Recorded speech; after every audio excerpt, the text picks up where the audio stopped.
nukuri jewe ico nosaba hanini nkasaba uyu muvyeyi wacu Imana yaduhaye arongoye igihugu c'u Burundi umukuru w'igihugu nukuri yoraba akamfasha nkuko abikorera abandi hanyuma nanje nkabaho nk'abandi kuko kweri ndamerewe nabi cyane kandi namwe nivyo mwibonera. Ushaka kutubwira inimero yawe ya telefone? Ni 69 amajana 722 amajana 959. Mwavuze ko ico kibazo camufashe angana gute? Yaravise umwaka n'amezi 8. Ego bakunzi bacu mwamaze kuvyumva umwana ikibazo cyo mu mutwe camufashe afise umwaka n'amezi 8. Ikindi gihe rero ncasanga yaguye muri toilette y'imetero 7 kugira bamukoreyo naho nyene byaragoranye cyane.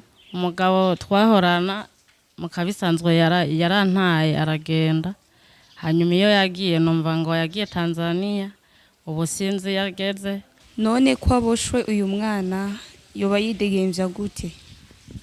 Oyo onye ntiyidegemvya kuko ndamurekuye ngo yidegemvye aca yiruka akaza kumenagura ibintu by'abantu cankwe akinjira mu mazu y'abantu gaco usanga nk'umuntu yatetse nk'irasi yarayimenye gaco usanga nyene ariko aragira ibintu nyene bishobora kuduteranya n'ababanyi. Hanyuma rero hamba nikingiye kuguma niruka kuko ndarushe cyane. Uyu mwana uhora umuronderera gute ko mbona uru rugamba rutoroshe? Mu kumuronderera biragoye je nta mugambi n'umwe nshobora gukora kubera uyo kuko iyo ndamusize nkaja kurondera muronca nsanga yagize impanuka nyinshi cankwe akononera nk'ababanyi cankwe akomoka nkaza kumurondera mpangayitse. Nukuvuga rero tugumana ukunyene kuko naha aboshe ndamusize ngaha ngo araboshe casanga yagize ingorane nyinshi ariyo nonako rero utamubaye hafi hariko usanga yana yatoye akayisiga gaco usanga umwana yayoberanye canke akayasiga ku vyo boba begeranye. Umva rero vyiza nshanemera nkaguma ngaha nkamukurikiranira ngaha nyene. Ega haboshe ni kugira nduhurire agakiriza n'umugongo mukabisanzwe ndarushe.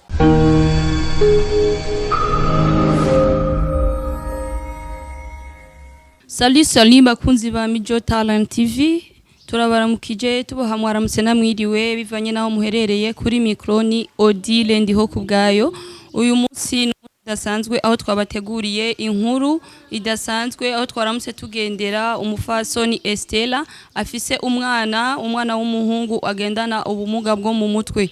Reka ndamubahe ashobore kubaramutsa mutibagira gukanda subscribe, comment nyinshi muje kuri channel yacu ya YouTube, mugire na partage kugira ngo ubu butumwa bushishikare gushika kure.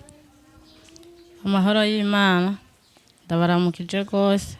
Ku mazina nitwa Kwizera Estela, nkaba mvuka Ingozi, komine Ruhororo, umutumba ni Buganoka. Hanyuma aho abana bavuka ni Karusi, komine Gihogazi, umutumba ni Mugogo. Niho nagira iki kibazo mubona. Ego Estela, twamaze kumva ko turi kumwe na Estela. Mbega Estela ninde? Estela murubatse bimeze gute? Mufise abana bangahe? Aha muri ho bari wanyu bimeze gute? Je mfise abana 2. Umugabo twahorana mukabisanzwe yarantaye aragenda hanyuma iyo yagiye numva ngo yagiye Tanzania ubu sinzi yageze. Yagiye muri 2015 kuva ico gihe nawugi ngo no munsi ntaragaruka. Uyu mwana yagize iki kibazo yamunsigaranye afise amezi 3. Hanyuma uwo mwana arakura amaze kugira umwaka n'amezi 8 niho yagira iki kibazo cy'ubugwayi mubona. Aha si wanje nukuvuga ngaha namuzanye kumuvura izino hanyuma ncangira ikibazo cyo kuzandagana nongera ngaruka nca ndasaba indaro umuvyeyi wo ngaha ahabaye bumpa indaro si iwanje murumva iyo naje mva kari Karusi. Ego Estela, twumvise aha muri katari wanyu, twumvise ko musavye indaro. Mbega iyo ndaro babahaye nigiye kingana gute? Canke mutegekanye iki hamwe mwova ngaha murafise ahandi muzoca muja nico kibondo? Aha aje namusavye indaro yo kugera mu kwa gatanu. Mu kwa gatanu nzoca ngenda nsubira iyo naje mva. Hanyuma ikindi naco kuba ndahafise nari mfise y'agaparasera gatoya mugabo inzu nahora mbamwo nayo nyene yarabomotse ku bw'izo ngorane rero sindaronka uburyo bwo kuza ndayikora nubwo ntahashikira mu rugo kwa mama hanyuma nkaza ndahakorera mva kwa mama.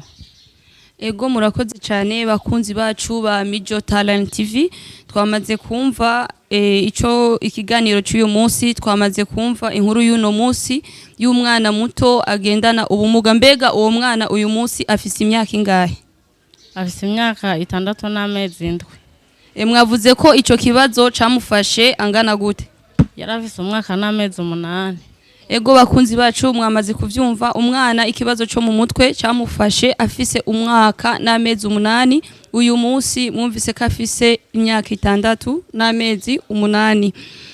Ego bakunzi bacu, reka rero tuganirize uyu mumama, je namwe tumuganirize kugira ngo dushobore kumenya ikibazo ciwe nico twomufasha. Mbega Estela, uwo mwana wawe ubona ushobora kumuronderera gute? Ko mbona aguma ku kamba, ko mbona aguma boshe, uridegembya mu kumuronderera canke umufungurira gute, umuronderera mu buryo ubwahe? Je nticokunda ko ndondera kuko urabona ikibazo ni kirekire, ndamusize ngo nje kurondera ni ngorane kuko niyo naje mva nkamusiga nkaja kurondera naca nshika nshwana n'ababanyi ku bintu aba yabononeye. Hari gihe abiriza ubusa canke akabo baraza canke agashika nko muri stoke y'ibintu vy'umuntu akavyonona gose, hanyuma nkaca shika muhira ari ntati nyene, hama nca ndafata umugambi wo kuza ndamwirirwa na muhira nkaguma ndi impande ziwiwe. Ego ico gihe waja kumuronderera waba ugiye kumuronderera iki? Wari ufise akazi ka iyo bishitse ugasohoka kumuronderera uburyo umurondereramo? Kabisanzwe twebwe iwacu dukorera amafaranga 1,000. Naragenda nkahiga nk'umuntu ashobora kumpa inoti y'1,000 nkayikorera, hanyuma ndayikoreye nkagodoka saa 6 nkacanza kumuraba. Hari n'igihe naca nsanga yagiye nkangayika gose mu kumurondera, nkarinda guhiga hirya no hino nkatanga n'amatangazo kugira bamuntorere bakamundangira ahantu kure. Ikindi gihe rero ncasanga yaguye muri toilette y'imetero 7 kugira bamukoreyo naho nyene byaragoranye cyane. Naciye ndamujana ku bitaro vy'ahantu biteguye Isabi, ari mubi yabaye nabi gose. Hanyuma ku ivyo bitaro bacambwira ati ibintu ntavyo dushoboye, bacambwira ko no mujana imutaho muri Gitega, baca barantwara na ambulance. Hanyuma ndamushira mu bitaro nyene. Mwico gihe mbere kubera imihangayiko cyane narahanduriye n'ingwara zidasanzwe, naje ubu sinkomeye mu mubiri, ngendana ubumuga budasanzwe. Nawe ufise ubumuga. Mbega ubwo bumuga nawe ufise woshaka kububwira abakunzi bacu, ufise ubumuga nyabaki? Mukabisanzwe jewe ngendana ingwara ya estoma, hanyuma mwico gihe narahanduriye n'umutima n'amafyigo, hanyuma abaganga baragerageje baramvura, bamvuye ico kintu c'amafyigo ntaco nshumva, gusa umutima ubu uraza uramera nabi nkumva umpindutse, niyo estoma gusa irambangamiye. Ego Estela, twamaze kandi kumva yuko ahantu mubaye ko atari wanyu, ari umuntu abahaye indaro. Mbega imisi muba ngaha mwoba mufungura gute? Uwo mwana afungura gute? Bimeze gute? Kubera uwo muntu ntitubana mu kabisanzwe nawe ntabamwo urupango, hariho igihe aje ashobora kunsigira nka rasiyo nkafungura, hanyuma tutari kumwe naho Imana niyingaburira hashobora gufungura. Ego turumva ko ufise umuntu umwe gusa ashobora kukwiyumvira ko Imana yamuhezagiye akaguha utwo ushobora gufungura. Urumva mu gihe ataronse bica bigenda gute? Twashaka utubwire mu gihe ataronse bigenda gute, mufungura gute n'uwo mwana? Canke wewe birabishika ukiyumvira ko woja kumuronderera? Ikibazo ugira ni cahe? Mukabisanzwe nyene birashika tukaburara, kandi urabona mfise n'abana 2. Hanyuma hari ahantu nahora ngenda nkamubohera ahantu ku ruzi nkaropora igaraviya, no kuvuga ari ikibazo naciye ndahagirira, yashobora kunsanga mu ruzi akakwa gukomerekerayo canke akakwa gusomerayo nturi. Hanyuma abo dukorana baca baravuga ati uwo mwana ugomba kudukwegera mutahane muhira. Hanyuma nca ndabiheba rero ubu sinkiroporanye n'ubu nicaye ngaho uko nyene. Ego bakunzi bacu ba Mijo Talent TV twamaze kumva ko uyu muvyeyi gushika uno munsi nta kazi na kamwe afise akora, kandi murabona ikibazo afise c'umwana, akeneye gufungura, akeneye kwambara. Ego reka tubandanye tumubaza ibibazo vyinshi. Mbega Estella, wamaze kutubwira ko ataco ukora uyu munsi, kandi wanatubwiye yuko ahantu ari indaro muhawe. Mbega bo babahaye ikiringo kingana gute kugira ngo muze muve hano hantu? Namusavye indaro yo kugera mu kwa gatanu, aho rero mu kuyimusaba kwari kugira mbe ndamufatira imiti ndi hafi ndabe ko vyopunguka. Mukabisanzwe ndagenda nkamutorera Depakine na Dipipero, mugabo sindiko ndabona ko ivyo bintu bihumura na bukebuke. Ego murakoze cyane. Ikindi kibazo twagira tubabaze, mbega uwo mwana kuva afashwe n'iyo ngwara kuva ku mwaka umwe n'amezi 8, hari ibitaro bikomeye woba umaze kumujana kumuvuza ko canke ibitaro ivyo ari byo vyose? Ubwa mbere amaze kuba ari umuntu nyene akubagana cyane akazaragwarana malaria cyane, abaganga barambwiye ati burya rero uyu mwana tubona aduteye amakenga cyane, uraza kuraba umupimishe hama utuzanire inyishu ivuye ku badogiteri. Naramujanye Gitega ndamufatira imiti nk'amezi 3, hanyuma banca amafaranga nyene menshi, nkabona amafaranga sinzoyaronka yo kuguma ndamugurira iyo miti ntazi n'ubugwayi agendana. Ca ndamujana ku bitaro bikuru vy'i Karusi kuri hopitale natwe turashoboye. Hanyuma i Karusi baramupima, bamupimye baca bambwira ati mujana i Bujumbura kwa Rujani bamupime. Hama ca ndamuzana ino baramugira kirya gipimo co mu mutwe, baca bamutora ingwara yo mu mutwe nyene. Hanyuma ca ndayisubiza i Karusi, subije Karusi baca bambwira ati umwana wawe bamutoye ingwara y'ibisazi. Hanyuma ndabandanya ndaza ndamuhigira imiti nyene bigoranye, hamwe nkayibura handi nkayironka. Rero kuko kuntu naza ndateshekanya imiti vyava ku kuntu nyene naboza amafaranga yo kumuvuza. Hari igihe rero twahura n'umugira neza akampa nk'itike nkamanuka nkayimutorera, cangwe ugaca usanga nyene ndabuze umwana agaca aguma ateshekanya imiti. Hanyuma rero niho naca rero mvuga ati reka negere i Bujumbura umwana areke kuza arateshekanya imiti, niyo mpamvu mubona nasavye indaro ngaha. Hanyuma rero narahuye n'umugira neza aramujana n'ahantu biti Bubanza, baramugirisha nyene scanner, naho nyene bagumye bamutora yangwara nyene. Mbega Estella, nk'abakunzi bacu ba Mijo Talent TV, wobabwira neza na neza ikibazo umwana afise, ingwara afise uko imeze, kugira ngo nk'umuntu afise umutima wo gufasha, umutima w'impuhwe yumve ikibazo umwana afise neza. Ukuvuga uyu mwana nababwiye ko agendana ubumuga bwo mu mutwe, kandi nico kibazo conyene afise, agwaye mu mutwe gusa aho agwaye mu mutwe bambwiye kagendana ubumuga bw'ingwara 3 bwo mu mutwe nyene. Nukuvuga rero kwa Rojani bambariye yuko kugira akire bisaba ko azarafata imiti minsi yose, kandi akayifata imyaka bamwandikiye adasiba n'umunsi n'umwe. Nanje nkaca sanga imiti yo kwa Rojani ntayo noshobora kugura, irazimvye, kandi mpoye n'umugira neza awumpa rimwe nasubira kumpa kuko ugurwa amafaranga menshi. Rero niyo mpamvu vyagoranye kugira n'uyu mwana akire. Hari icizere wo bufise canke hari inkuru kanaka ufitaniye n'abaganga bo barakubwiye yuko umwana azokira? Je mukabisanzwe mfise amakenga, impamvu yoba atakize nuko atagumya kurikirana imiti yo kwa Rojani neza, kuko yo nawe mfise amafaranga iyi miti yanse mba ndamusubiza bagaca bamuhindurira, ne nta buryo mfise bwo kumusubiza kwa Rojani. Nico gipimo araciye nk'imyaka 2 ndakimupimishije kwa Rojani, urumva n'ubu narabuze ingene ndamusubizayo.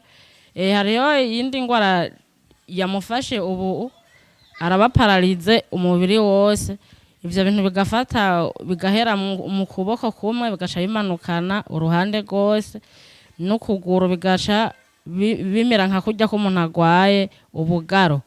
Nukuvuga ivyo bimaze kumufata ntiyoroherwa cyane, umwana acaguma arira kandi agacaguma kukumbira ahari. Nyamba turi ku rugendo bica bisaba ko ndinda kwicara ivyo bintu mpaka bimurekuye canke nkaheka nyene bitoroshe, araba paralize umubiri wose kandi ivyo bimufashe vuba. None usavye iki abakunzi bacu, usavye iki, wumva ari caye ikintu kiri ku mutima wawe wosaba abakunzi bariko baradukurikirana? Cico nosaba vy'ukuri, murumva ko iyo myaka ndamugwajije ari myinshi kandi ndahangayitse gose, urumva ko ngendana na jewe ubumuga budasanzwe. Hanini nasaba yuko abagira neza bafise bazi nk'ahantu hari ibigo bireze bene aba canke bikurikirana bene aba, bomushirira nko mu kigo agakurikiranwayo hanyuma nkaruhuka, kuko urabona tufise ingorane turi batatu mu nzu, kuko yaba mukuru we ntibikunda ko ndamuronderera kandi ntibikunda ko yiga kubera izi ngorane. Ntiyiga neza mukabisanzwe nk'uno mwaka yasivye kw'ishure kubera izo ngorane, kandi nanje sindiko ndarondera turi kumwe n'uyo ntigikunda. Hanini rero jico nosaba umugira neza yoba afise impuhwe n'umutima w'urukundo ko yoraba ahantu boba barereye nk'abana nk'aba akamushirira mu kigo, cankwe akaraba ahantu hoba hari ivuriro nyene yoba zirishoboye n'ukuri akamfasha uyu mwana akavugwa kuko ndarushe cane. Mbega Estella, wotubwira uwo mwana niyahe intambamyi afitaniye n'ababanyi mu kibano bimeze gute, biroroshe vyoba bimeze gute? Woshobora kubitubwira nk'abakunzi ba Mijo Talent TV canke umuntu wese yoba ariko aradukurikirana? Intambamyi afise ni nyinshi. Iya mbere honyene abana urazi ko nabonye n'abantu mu mutwe bagoye, bashobora kumubona yicaye nk'ahantu bamwe bakamutera nk'amabuye canke bakamukubita, umwana akamererwa nabi. Rero n'umunsi namujana mu mutoyi yavyimvye umutwe, ntazi ikintu bamuhonze mu mutwe, umutwe wavyimvye gose, urumva ko izo zose ari intambamyi. Bazi nk'amatwarete ya ruguru ukuntu ameze, hari igihe nsanga yaguyeyo nkamukurayo ameze nabi, canke akiruka nk'ahantu mu ruzi. Kenshi ibintu bimubangamira nivyo no kuja ahantu mu binogo hari ibiziba, kenshi bakamukurayo agomba asomereyo nturi, kandi uyu ntazi no kugama imvura.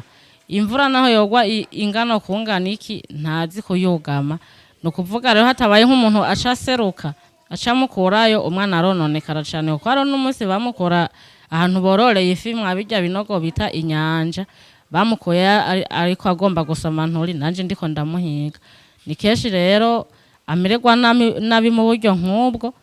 Ingaruka mbi afise ni nyinshi, hari n'igihe impuzu yambaye uca usanga yaziyambuye, imvura yamuhereye ko ari gusa, canke akankuruzuba gushira ukamuherera ko ari gusa. Niyo mpamvu rero uyu afise intambamyi nyinshi, ni nyinshi kweri. Ego Estella, none usavye iki, wumva wosaba iki? Ko twumva ibikenewe ari vyinshi, nta kintu kiri ku mutima wawe wumva wosaba bariko baradukurikirana, canke umuntu wese wumva wosaba ikiri ku mutima wawe? Nukuri jewe ico nosaba hanini, nkasaba uyu muvyeyi wacu Imana yaduhaye arongoye igihugu c'u Burundi, umukuru w'igihugu, nukuri yoraba akamfasha nkuko abikorera abandi, hanyuma nanje nkabaho nk'abandi, kuko kweri ndamerewe nabi cyane kandi namwe nivyo mwibonera, kandi nta muntu n'umwe atabibona. Niyo mpamvu ndiko ndasaba umukuru w'igihugu amfashe, kandi nkasaba n'uwahoze ari umutambukanyi w'umukuru w'igihugu akamfasha nawe nyene nkuko afashe abandi, kuko ndumva afise amashirahamwe ahora afashisha abandi bafise ingorane nk'izo. Mukabisanzwe nabuze aho nca kugira ndamushikire, banaramushikiriye nkamwitora akamfasha. Niyo mpamvu rero ndabasaba kugira ngo mumunshikirire, mumumbaririre, muzoba mukoze. Na cane cane nkasaba amashirahamwe ajejwe ivy'agateka k'abana ko yomukurikirana cane, akagira nayo nyene ico afasha, kuko murabona uyu mwana afise ingorane nyinshi kandi agirira ingorane nyinshi mu kibano. Nukuri narabe anyiteho, yiteho umwana, kuko murabona ko ari ingorane. Ego murakoze cyane murakoze kuco musavye kandi natwe umunwa ni twebwe ariko ijambo ni mwebwe tuzi neza tudakekeranya ku ivyo mwasabye byumviswe. Mbega Estela uyo mwana iyo bishitse ugashaka nko gusohoka hanze ari nk'umuntu aguhamagaye ndazi ko utabuze nk'umuntu yo guhamagara umutwara kuri ico kiziriko nyene bigenda gute uramufata ukuboko mukajana bigenda gute canke byo babishika n'umunsi umwe ugasohoka muri uru rupangu bishitse nkagenda nkano nshobora kumara yo mwanya munini ndamuzitura nkagenda ndamutwaye ari nk'ahantu nkubitira nk'ahantu hose aba nk'umunota canke ibiri ca ndamurekera kuri iki kiziriko nyene mugano hasaba umwanya munini ngenda ndamutwaye umwanya wose tuba turi kumwe. Umutwara gute twashaka kumenya uko kuntu umutwara ndamuheka mu mugongo ho no gutambuka hari igihe vyanka ko tambuka nyambari kubera yariya n'amaserumu menshi atambuka ukuntu nyene agenda arahenagurika. Ego Estela hama ikindi kibazo numva no kubaza mbega uwo mwana ko afise imyaka 6 n'amezi 8 yoba avuga woshobora kumuduha akatuvugisha canke akavugisha abakunzi bacu aravuga oya ntavuga mu kabisanzwe kandi uri kuraraba ucumenga asomoragi kuko ico mubwiye cose arashumva kandi ashaka ninjya arakwereka ko afise ibimenyetso byo gushaka injya ntavuga nabo mwabisavye. Ego hama bakunzi bacu ba Mijo Talent TV turabashimiye cyane kuba mwashoboye gukurikirana kino kiganiro kuba mwashoboye gukurikirana ivyo turimwo muri uyu mwanya naho turi ikibazo mwese mwacumvise nugufashanya bene data tugira urukundo uyu mwana ni w'igihugu uyu mwana arifuza kubaho amerewe neza nk'abandi bana uyu muvyeyi arifuza kubaho yidegemvya nk'abandi bavyeyi niwagira ico wumva ku mutima wawe wofasha reka atubwire nimero twoshobora kumuronderako kugira ngo byorohe umuntu wese yoshaka kumufasha bize bimworohere woshobora kutubwira inimero yawe ya telefone ni 69 amajana 722 amajana 959. Ego twashaka Estela umukunzi wacu wino munsi kugira ngo ashobore kugira akajambo kanyuma abashikirije. Nukuri jewe ikintu nsaba kandi ngoma nsaba nukuri umuntu wese bafise impuhwe n'urukundo akaba Imana yaramuhezagiye nukuri yogera ikintu afasha kuko uyu mwana nukuri arateye ikigongo ararya ubucafu ararya ibintu bitarika nukuvuga n'impuzu keje murabona guma yitabagurira ko kw'impuzu ibirato ndabimwambitse simbe ndi hafi nsanga babimutwaye canka kabita nukuri Imana ibafashe kugira ngo mwige kuri iki kibazo canje mugico mumfashije muzoba mukoze. Turabashimiye cyane bakunzi ba Mijo Talent TV ntimwibagire akamo mutewe na mwene data Estela mutibagira no gukanda subscribe kuri channel yacu ya YouTube Facebook mugire na partage kugira ngo ubu butumwa bushike kuri benshi ubikora wese Imana izomuha umugisha.